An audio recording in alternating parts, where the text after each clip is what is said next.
What's up YouTube? Welcome to this season finale of Mr. Robot Season 2, and wow, has it been one hell of a finale.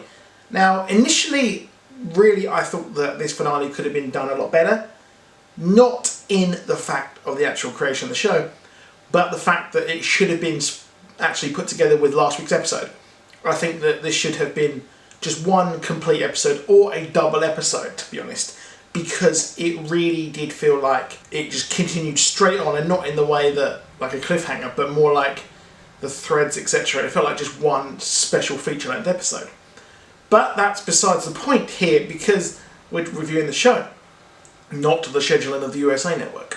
So the show, I thought, was really, really good. We've had a great actual culmination of this season and some bits from last season, and a lot of things have been answered. And then we get an answer, then we get a question as to what that answer is or what that answer means. So let's just jump in. Let's start with the obvious. So Tyrell is still alive, which shocked me personally, because I wasn't expecting him to be alive. I expected this to be a third manifestation in Elliot's mind, or a second one. I guess you've got Elliot, you've got Mr. Robot, and then you would have Tyrell. But whatever, he doesn't this time. So it seems like Tyrell has been working for the Mr. Robot version of actual Elliot. So we move forward to having a hack organised by Mr. Robot when Elliot is not conscious. He's let actual Mr. Robot run wild, really. He just didn't care, because now he knows that he can't beat him. But we've got this crazy hack which involves power supplies being blown up and overpowered, and a building in the centre of New York being just destroyed, which this means that there'll be no record of ownership of property. I guess it'd be by E Corp, but it'd be a lot of people, because E Corp is a huge company, to say the least. But what leads me to believe that this is a bit odd is the fact that, well, Elliot was shot, and then Tyrell phoned Angela and then said what happened.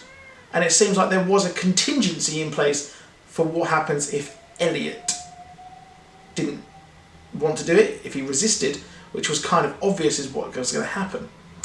So Angela, she only recently started working with the Dark Army. So how did she know about the plan before that? It's a bit weird. And one criticism of this episode, if there is one, is the fact that the show is becoming so in on itself and so complicated and tangled that I think I could do with a lot more kind of signposting and less cryptic stuff.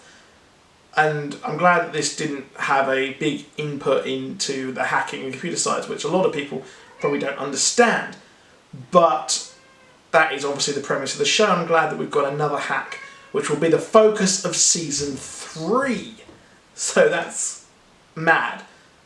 We've got the mega hack. The 5.9 didn't end it all, unfortunately. This one will destroy it.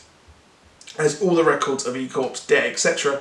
They're trying to bring all the paper in from all the banks, all the locations where they're stored, bring them into one central place, and rebuild their database, which would take eons, because data input it takes a while. But this is a obviously catastrophic thing, and it's something that a villain would do, and not something that Elliot would sanction. And this is why he has resisted so much. Now, we also know, obviously, that Tyrell was not the ones making the phone calls to his wife. It was indeed the dude who had his wife killed. And then the whole reason she started dating this young guy, this barman, is to get him to change his testimony, which, wow, so cool. The writing is just crazily intricate. And we also know what happened to the two members of F Society who apparently went missing, and they are in, I think I've read that it's California. I didn't really see any indicator that it is California, But we've got Leon turning up, who is a Dark Army agent, and we know he kills people for the Dark Army. So, we don't know what's going to find out with that, but the show's creator has said that we're going to find out in season 3, and his motives are not known, obviously. So I'm interested to see what's going to happen there.